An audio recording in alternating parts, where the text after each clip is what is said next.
하나님의 말씀을 묵상하다 보면 하나님은 엄청난 사랑의 하나님인 동시에 너무너무 무서운 심판의 하나님을 발견할 수 있습니다. 오늘 여러분들이 왜 시험 듭니까? 사랑의 하나님만 보기 때문입니다. 왜 하나님 나를 버렸는가? 왜 나를 관심 안 가졌는가? 왜 나에게 이런 어려움을 당하게 했는가? 이러고 불평해요. 여러분, 잘하면 축복이지만 잘못하면 하나님 앞에 혼나는 것입니다. 이게 하나님이에요.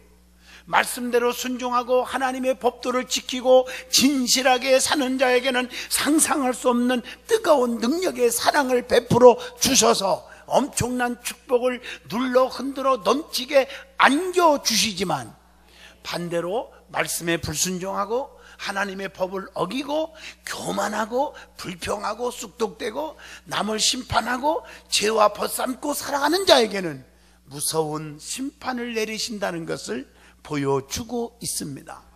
오늘 본문 말씀을 보면 아모스의 예언의 말씀이 기록되어 있습니다. 많이 쓴 말씀이 들어있어요. 여호와께서 이스라엘의 우상 숭배하는 단을 다 무너뜨리고 이스라엘 백성들을 모두 진멸한다고 하는 예언의 말씀이 아모스 9장 1절로 6절까지 기록되어 있습니다. 다시 말하면 마지막 날에 하나님께서 화를 내리시고 복을 내리지 않는다고 했고, 한 사람이라도 하나님을 피하지 도망가지 못하게 한다고 말씀했습니다.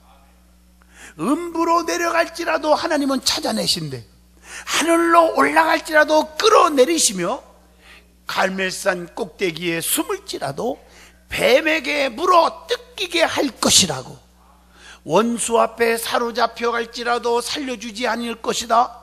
얼마나 무서운 심판입니까? 하나님이 징벌을 내리시면 인간의 힘과 인간의 수단과 인간의 방법으로 피할 수가 없다고 하는 것입니다. 그러나 그 가운데서도 하나님의 구원의 은혜가 나타납니다. 그게 바로 8절의 말씀입니다. 무서운 심판 속에서도 하나님은 다 심판하고 버리는 것이 아니라 야곱의 집은 하나님의 특별한 은혜를 받은 것이라고 말합니다. 오늘 본문 중심으로 심판 속에서의 야곱의 집처럼 특별한 은혜, 이런 제목으로 말씀을 드리고자 합니다.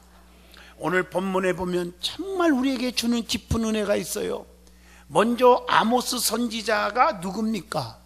우리가 알아야죠. 히브리 원어로 말하면 아모스 하는 말은 짐을 나르는 자, 짐꾼, 이런 뜻을 가지고 있습니다. 아모스는 무명의 사람이었지만 하나님의 부르심을 받아서 선지자로 활동한 사람입니다. 활동 기간은 여로보암 2세, 그리고 유다와 우시아 시대, 또 이사야 선지자보다 약간 앞서서 호세아와 거의 동시대의 선지자였습니다. 그의 소명과 그의 활약을 보면 참 귀해요. 아모스 선지자의 소명을 한번 살펴보면 아모스는 하나님이 불렀어요, 분명히. 그리고 선지자로 쓰셨어요. 성경에 보면 엘리사가 농민으로서 12겨리 소로 밭을 갈다가 소명을 받았습니다. 다윗은 들에서 양을 치다가 왕으로 소명을 받았습니다. 기드온은 뜰에서 밀타작하다가 사사의 부름을 받았습니다.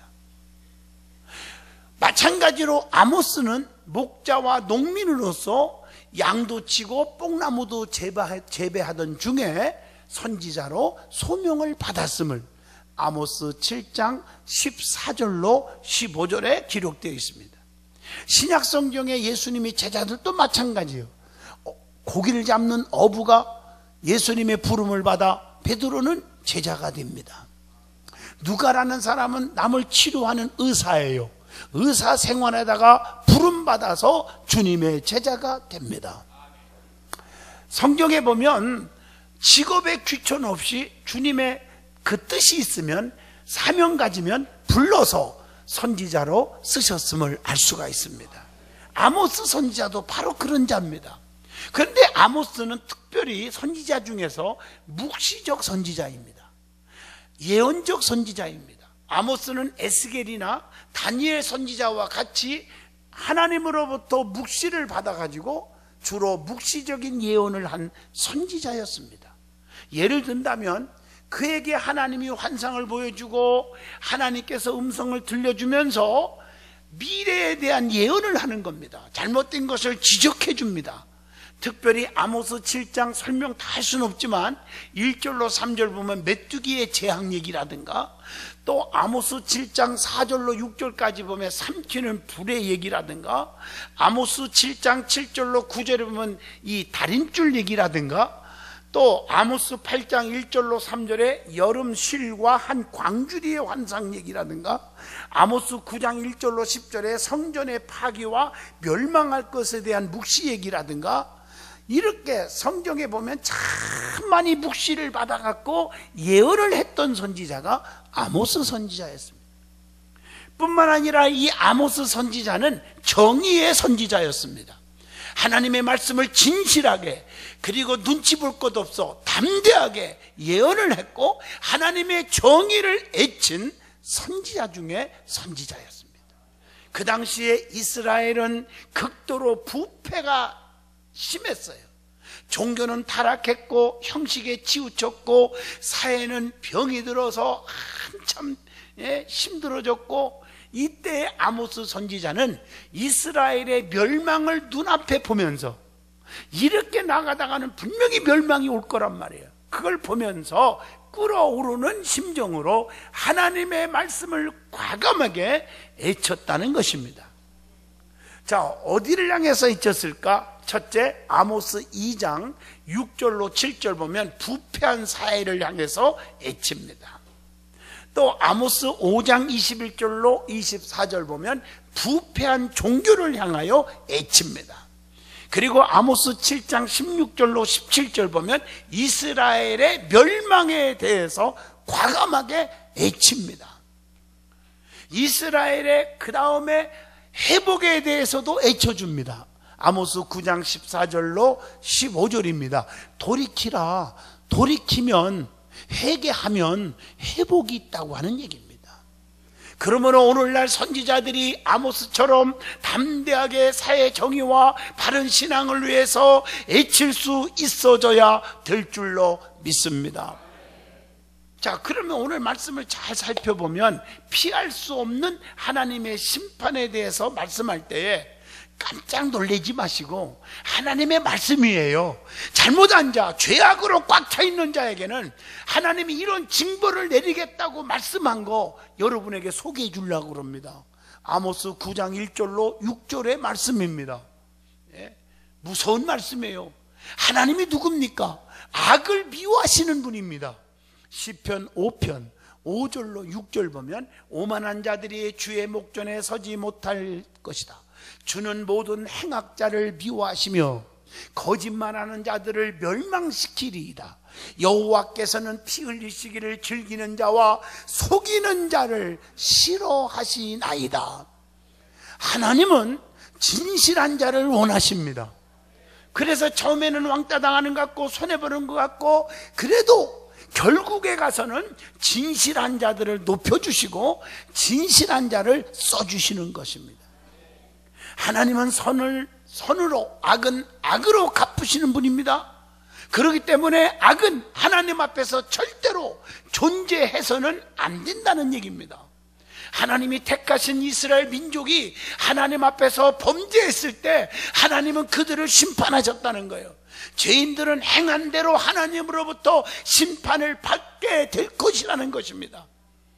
그래서 우리가 꼭 깨달아야 할 몇 가지. 첫째, 하나님의 심판은 절대로 피하지 못한다는 것입니다. 단의 기둥머리를 쳐서 문지방이 움직이며 그것으로 부서져서 머리를 맞아 죽게 하고 남은 자들은 칼로 사륙하여 도망하지 못하게 한다. 참 무서운 말씀이죠. 결코 하나님의 심판을 피할 수가 없게 한다는 거죠. 더 심한 것은 두 번째, 아모스 9장 2절 보면 하늘로 올라가도 취하여 내려버린다. 악인이 이긴다는 자랑은 잠시뿐이지만 즐거움도 잠깐으로 끝나게 된다고 하는 욥기서 20장 5절로 6절을 상기시켜 줍니다. 그래서 이사야 14장 15절 보니까 스올에 빠뜨려 버린다 이렇게 표현했죠. 또 에레미야 49장 16절 보면 보금자리를 높이 지어도 끌어내리운다 이런 말씀이 있잖아요. 그래서 성경에 보면 여호와가 나를 위하시면 누가 나를 대적하겠습니까? 그러나 여호와께서 성을 세우지 아니하시면 세우는 자의 수고가 헛되고 여호와께서 성을 지키지 아니하시면 파수꾼의 경성함이 다 허사로다. 하나님이 안 지켜주면 끝나는 것입니다. 하나님을 두려워할 줄 알고 사시라는 것입니다. 세 번째, 어디든지 숨어 있을지라도 찾아내서 멸하신다고 아모스 9장 3절 무섭게 말씀합니다. 그래서 하나님의 심판 앞에는 숨을 만한 곳이 없다고 욥기서 34장 22절에 말씀합니다. 흑암이 숨기지 못한다고 시편 139편 12절에도 말씀합니다. 하나님은 천지에 충만하시기 때문에 그 하나님을 속일 수가 없어요. 손바닥으로 하늘을 가릴 수 없듯이 말입니다. 에레미야 23장 24절의 말씀입니다. 이 말씀은 무소부재성이요, 하나님은 안 계신 곳이 없이 어디든지 계시다고 하는 말씀입니다. 그 하나님을 속일 수가 없단 말이에요. 그래서 시편 138편 하나님은 높이 계셔도 낮은 자를 하감하시며 멀리서도 교만한 자를 다 아신다고 했습니다. 네 번째로 아모스 9장 4절에 보면 어디서든지 살육당하고 화를 내리고 복을 내리지 않는다고. 그래서 에레미야 17장 10절이나 신명기 18장 63절이나 역대하 16장 9절 등등을 보면 이 무서운 말씀이 계속 기록되어 있습니다. 다섯 번째로 심판이 아모스 9장 5절에 보면 땅을 만져 녹게 하여 애통하게 한다 그렇게 말씀하고 계십니다. 여섯 번째로 온 땅이 하수에 넘친같이 되게 한다. 9절 말씀, 5절의 말씀입니다. 시편 93편 3절에도 이사야 8장 7절에도 말씀하고 있습니다. 무서운 말씀이지만 또 하나 더 합니다. 오늘 아모스 9장 6절에 보면 바닷물을 지면에 다 쏟으신다. 여러분 한번 상상해 보세요. 바닷물이 이곳에 그냥 다 쏟아 부어버린다. 어떻게 되겠습니까? 창세기 7장 11절, 창세기 7장 19절. 무서운 심판입니다. 이와 같이 하나님 앞에서 죄를 지은 사람은 무서운 심판이 있다는 것입니다. 그런데 많은 사람들은 하나님의 진노를 우습게 여기고 있습니다. 너무 세상 말로 까불고 산다는 거예요. 이걸 경고하고 있습니다. 죄를 범하는 이스라엘 백성들에게 하나님이 심판주로 오실 것을 아모스 선지자는 분명히 말하고 있습니다. 그렇기 때문에 죄인에게는 하나님의 심판주일 수밖에 없지요. 심판주로 오실 하나님을 기쁨으로 맞이할 수 있는 방법은 죄에서 떠나서 하나님이 기뻐하시는 의의 길을 가는 것입니다. 중요한 것은 하나님을 무서운 심판주로 영접할 것인가, 아니면 기쁨의 주로 영접하실 것인가는 사람이 죄를 떠나느냐 안 떠나느냐에 달린 문제라고 베드로전서 3장 12절에 말씀합니다. 하나님의 심판을 절대로 피할 수가 없기 때문에 우리는 하나님 앞에 날마다 무릎 꿇고 죄를 고백하고 사는 삶을 살아야 됩니다. 자, 그러면 지금 무서운 말씀을 다 들었어요. 잘못된 사람 이렇게 징벌이 있는데, 반면에 세 번째 은혜 받을 말씀은 이런 무서운 심판 속에서도 특별한 은혜가 있다는 사실입니다. 하나님께서 죄를 짓고 사는 이스라엘을 징벌하신 후에도 야곱의 집이 온전히 멸망당하지 아니하고 남은 자가 있을 것이라고 예언을 합니다. 다 망하고 다 징벌받는 것 같아도 하나님이 구해주는 가정이 있다는 것이죠. 교만한 자, 회개치 않는 자는 모두 칼에 죽게 되지만 야곱의 집은 하나님이 지켜준다는 거예요. 그러면서 이스라엘 백성들을 책망을 합니다. 아모스 9장 7절 보면 이방 사람과 같이 살지 말라는 거예요. 세상과 너무너무 짝하고 살지 말라는 거예요. 그것을 성경은 뭐라고 표현했냐면 구수족속과 같다 그랬어요. 책망합니다. 구수족속은요, 에레미야 9장 26절 보니까 이 말씀이 좀 어려운 것 같아도요, 마음에 할례가 없는 자를 구수족속이 돼요. 여러분, 마음에 할례를 받는 자가 되시길 바라요. 내 마음의 심성이 악한 곳에서 떠나서 선한 자가 돼야 돼요.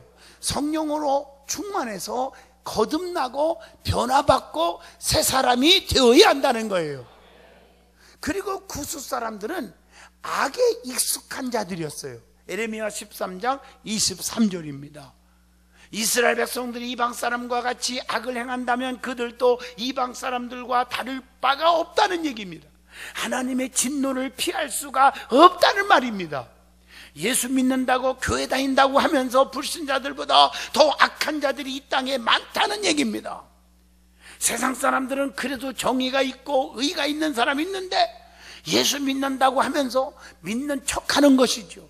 교회에서 미움이 그냥 있고 다툼이 있고 허영이 있고 형식주의자고 남을 증오하고 차별하고 왕따시키고 오늘 잘못된 사람들 철저하게 회개하여야 합니다.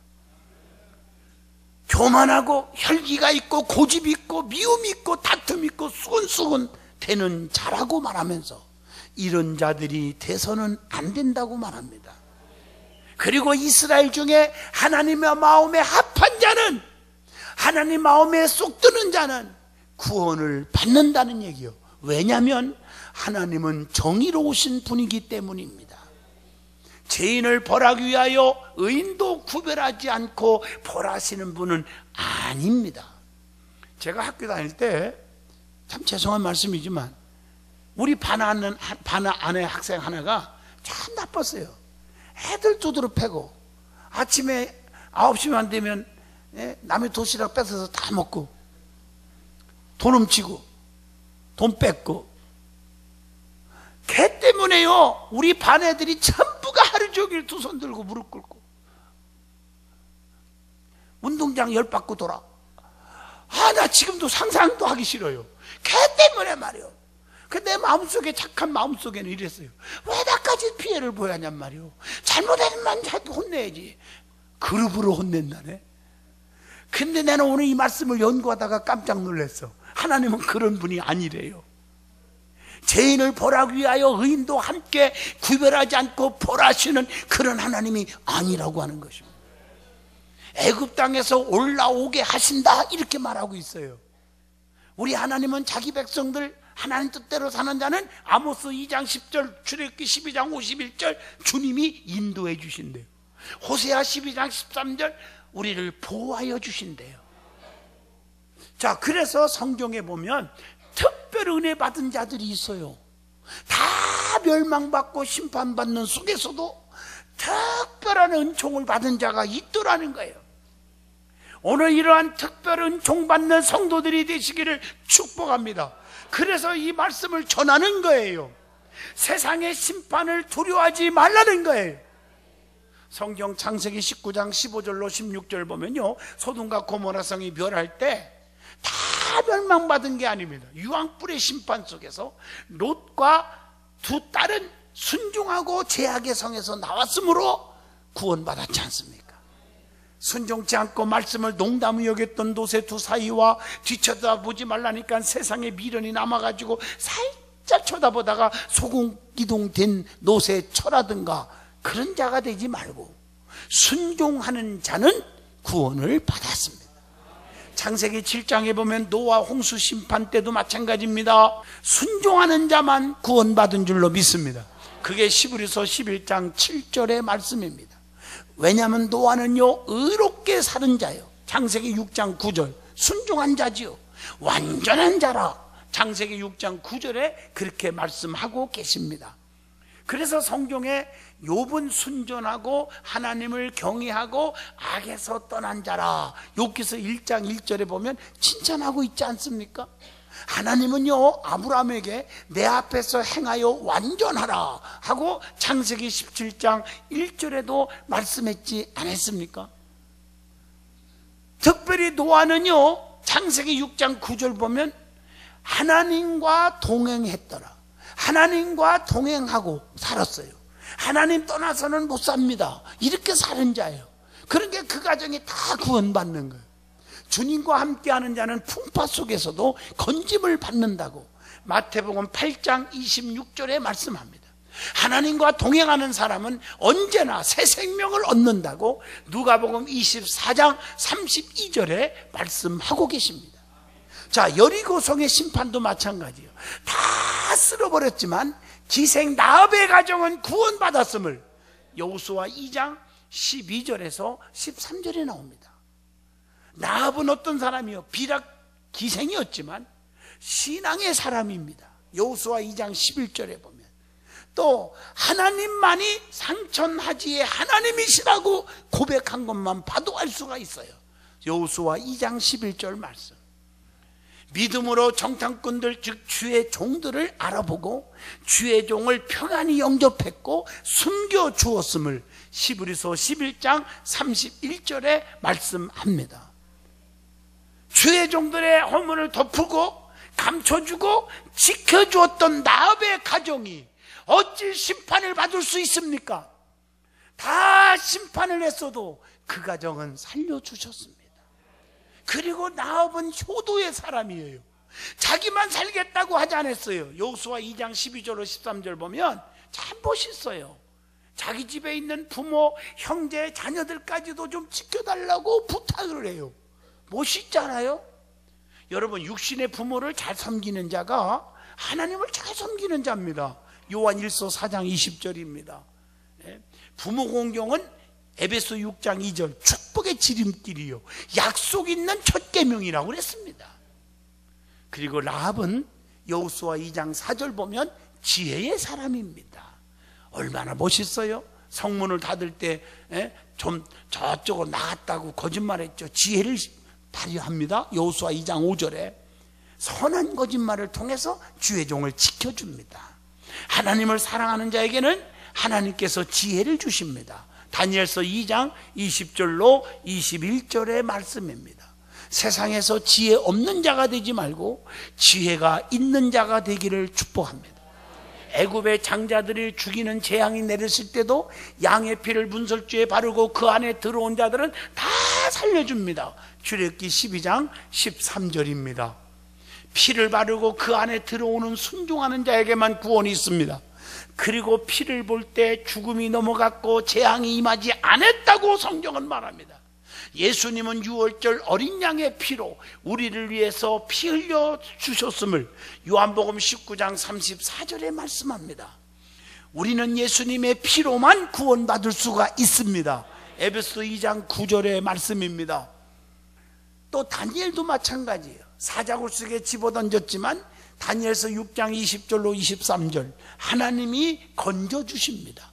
다니엘의 세 친구 사드락과 메섹과 아벳느고도 여러분 보세요. 다니엘서 3장 25절 26절 27절 보면 느부갓네살 왕의 우상 앞에 절하지 않은 것 때문에 7배나 뜨거운 불 속에 집어던졌지만 상하지 아니했더라. 하나님이 위험한 심판 속에서도 지켜주시고 은혜를 베푸신다는 것입니다. 세상이 다 멸망하고 다 망하고 안 된다고 불경기라고 떠들어도 하나님의 자녀들은 하나님이 지켜주시는 것입니다. 그래서 오늘 본문 8절로 9절에 보면 야곱의 집은 온전히 멸하지 아니하리라. 다 멸해도 야곱의 집은 멸하지 않겠다. 이걸 보면 신명기 4장 31절 하나님은 자비하신 하나님이십니다. 이삭과 같이 하나님께로 난 자가 야곱의 식구라고 히브리서 11장 18절에 말씀한 것을 기억합니다. 하나님께로부터 난 자가 되시기를 축복합니다. 야곱이란 이름 가운데 발꿈치를 잡고 나왔다는 뜻도 있지만 사랑받은 자라 하는 뜻도 있습니다. 에서는 육에 속한 자요, 야곱은 영에 속한 자라고도 말할 수 있습니다. 하나님은 육에 속한 자 에서를 미워하시고 영에 속한 자 야곱을 사랑하셨다고 로마서 9장 13절에 말씀합니다. 우리는 힘들어도 영에 속한 자가 되시기를 축복합니다. 무엇을 마실까, 무엇을 먹을까, 마실까, 그런 것 때문에 세상에서 사기치고 거짓말하고 그러지 마시고요. 너희는 그 나라와 그 일을 먼저 구하라. 그리하면 이 모든 것을 더하여 주시리라. 결론 내리겠습니다. 마지막 심판이 얼마 안 남았을 때에 우리가 살고 있습니다. 지금 마지막 날에는 무서운 심판이 오게 되는데 피할 길이 없다고 말합니다. 그러나 야곱의 집은 온전히 산다고 말했습니다. 우리가 심판 중에서도 살 수 있는 길은 야곱의 집처럼 사는 길밖에 없습니다. 심판 중에서도 은혜를 받는 길밖에 없습니다. 아브람처럼 믿음을 빼앗기지 말고 이삭처럼 순종하고 살아가며 야곱처럼 하나님의 사랑, 은총을 받는 자가 심판의 날에 구원의 축복을 받는 줄로 믿습니다. 그러기 위해서는 잘못을 깨닫고 철저하게 회개하여야 합니다. 지금까지 미워했습니까? 불평으로 꽉 차 있습니까? 교만이 하늘을 찔렀습니까? 이웃을 돌아보지 않았습니까? 믿음 생활하면서도 내가 말 한마디 행동 때문에 상처를 주지는 않았습니까? 우리는 철저하게 회개하여야 합니다. 하나님의 심판이 절대로 우리에게 안 미치도록 우리는 회개하여야 합니다. 교만한 마음을 가지면 칼에 죽임을 당한다고 하는 본문 10조를 가슴에 새겨야 합니다. 우리는 솔직하게 지난날의 잘못을 반성하고 회개하여 구원받는 성도가 되십시오. 겸손한 자가 되십시오. 감사하는 자가 되십시오. 입술에 여러 파수꾼을 세워줘야 될 줄로 믿습니다. 기도합니다.